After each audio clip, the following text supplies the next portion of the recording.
Hey guys, it's me. So I'm here for my weeks 32 through 36 update, and I say 36 because I totally screwed up the way I've been counting my weeks. Like today I'm 35 weeks and 5 days, so this should be week 36. But before I would have been calling this week 35. So I've actually been a week ahead of everything that I've been saying. So now I'm trying to get this back on track, and it's at the very end, so whatever, it is what it is. Also, Mark's working from home, so if you hear him yelling in the background, just ignore that. Okay, so weeks 32 through weeks 36, the dates for that would be March 24th through April 20th.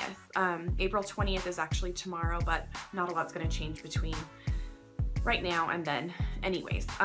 So it's taken me so long to get these together because nothing was happening, and then all of a sudden this past week, bam, a whole ton of stuff has been happening. So I'm just gonna slam like this whole past month into one update because it's really not that much different from week to week until this past week. So sleep this past month has been terrible, just awful. I can't get comfortable.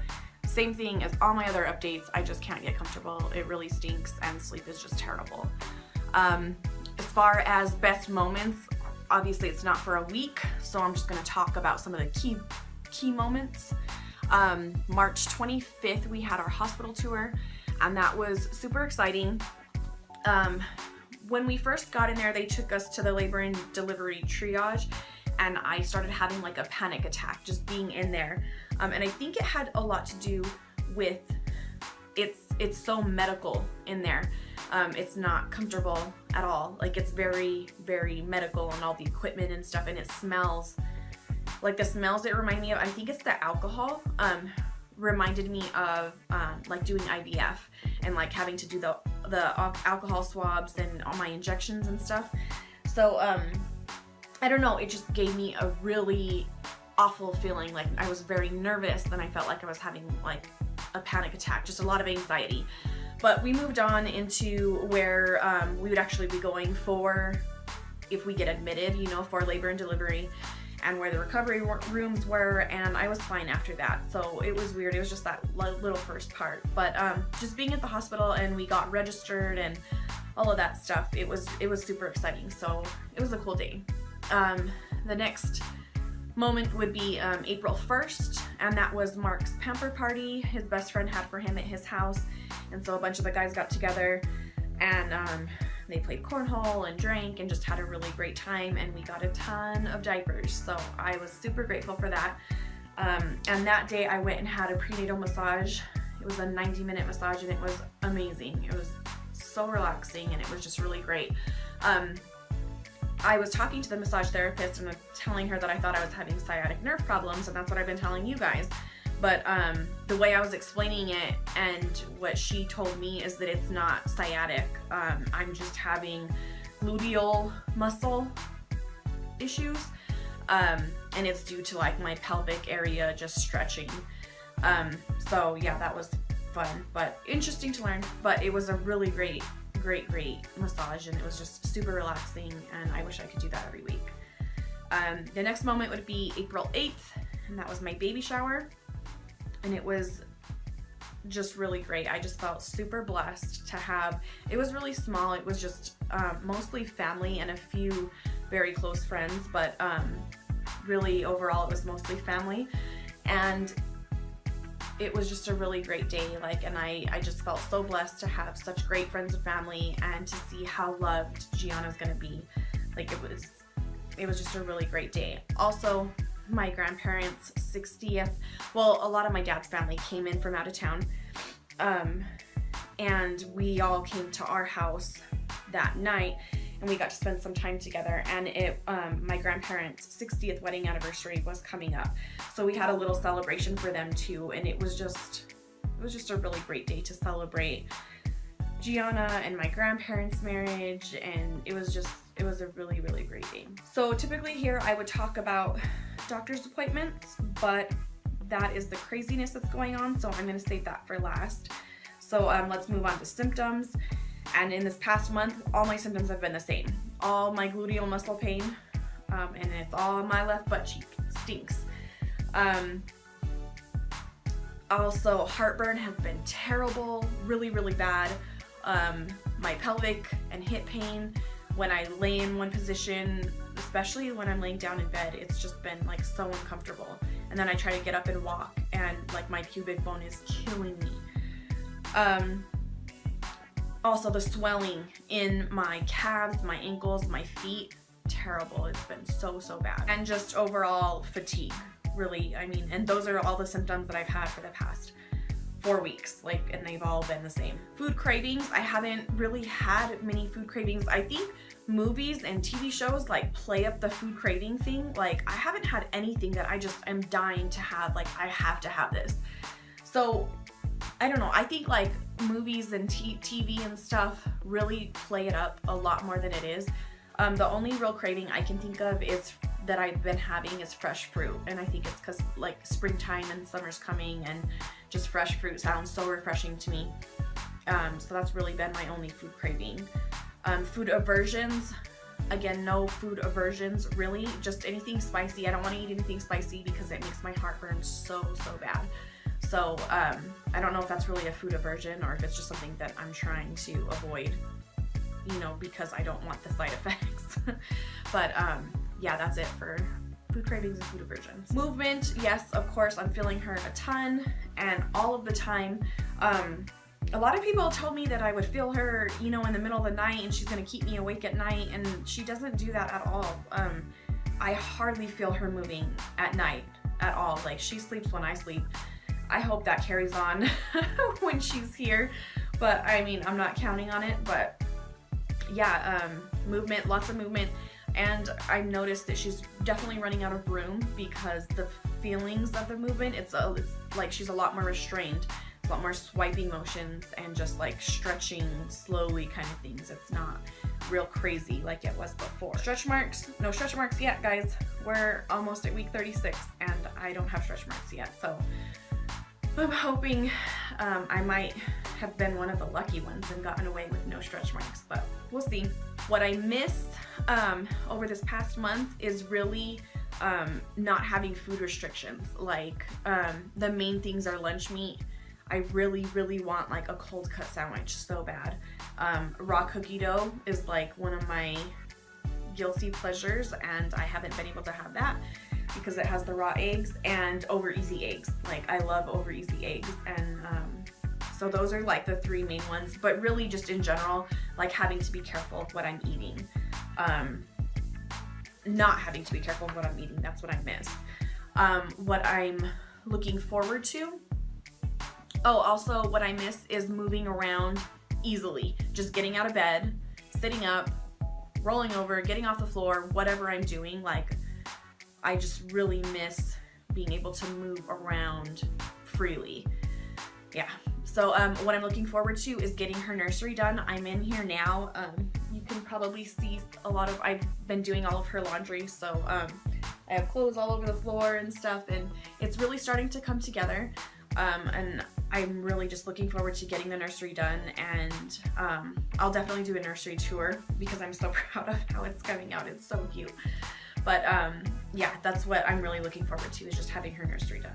Okay, so let's talk about doctor's appointments because that's really the big news, and I'll probably put it in the title so you guys will have an idea of what's going on. But we had a doctor's appointment on March 30th, and it went fine, I thought. They said that my blood pressure was elevated. It was a little high, but nobody has told me that could be a problem. So yeah, my blood pressure was a little high.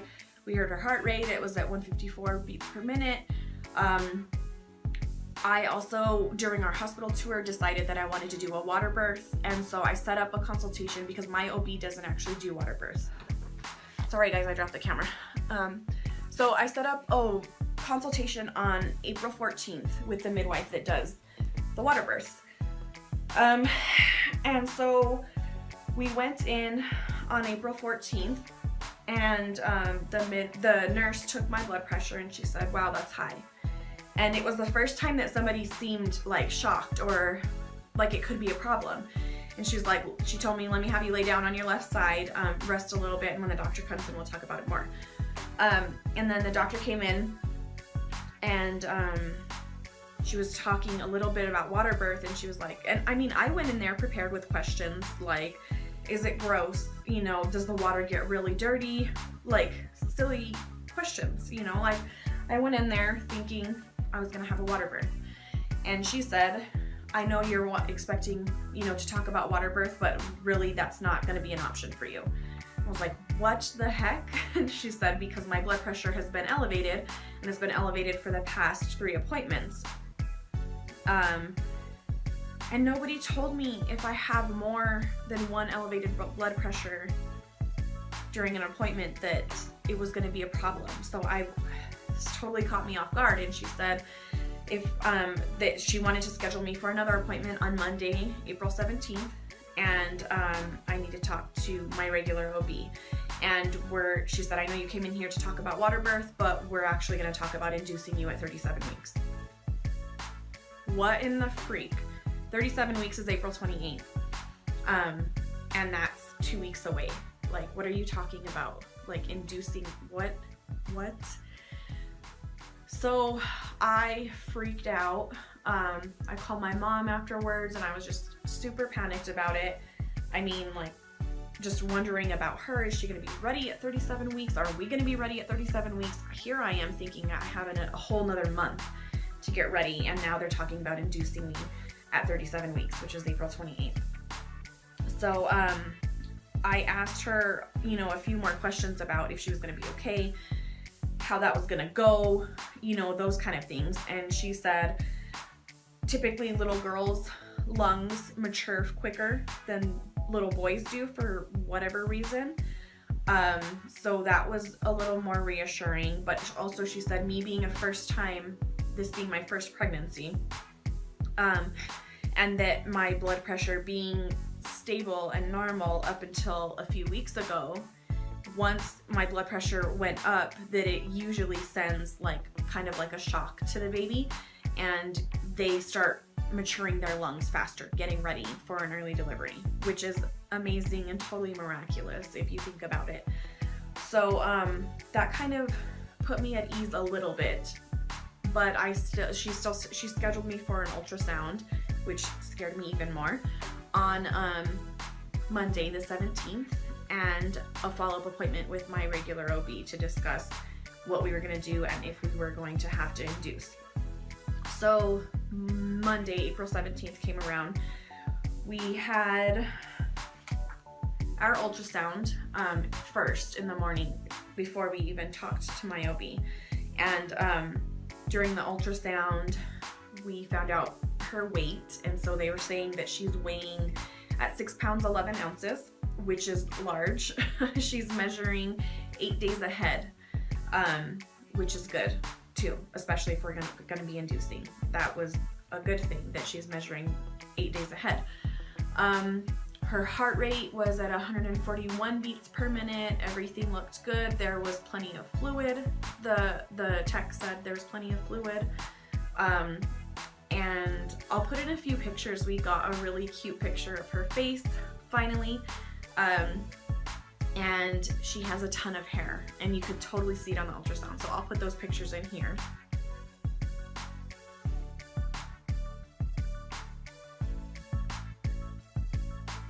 Yeah, so we had that ultrasound in the morning, and then we met with my OB that afternoon, and my OB came in and she said, we need to talk. And I was like, yep. I know. They took my blood pressure again. It needs to be anything below 140/90, and my blood pressure was 150/82, which puts me in the moderate category. So I have been diagnosed with gestational hypertension. It's not preeclampsia yet, and hopefully it doesn't turn into preeclampsia. So she said we're definitely going to be inducing on April 28th, and that's if we don't induce sooner. She wants to monitor me twice a week until then. I mean, that's next week. Anyways, I have my next appointment on Friday, the 21st, for a non-stress test and to see how things are going. If anything, my blood pressure spikes more, or they see any signs that the baby's in distress, then we're going to be inducing sooner. But right now, we have an appointment set for Friday, April 28th at 8 a.m. to induce. So she's gonna be an April baby, not a May baby. My original due date was May 19th, and now we're looking at April 28th. So yeah, that's the update, guys. A lot, I know. Okay, so yeah, I guess that's it. I'll go ahead and put my bump shots in here.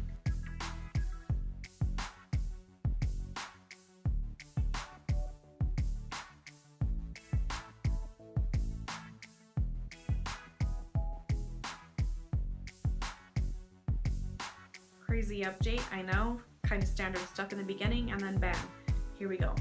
So yeah, I'm not sure when I'll update you guys next. I don't. Hopefully it'll be before we have a baby. But yeah, so that's it. We will talk to you guys later. I hope everybody's doing great, and I hope everybody had a great Easter. See you guys for my next update. Bye.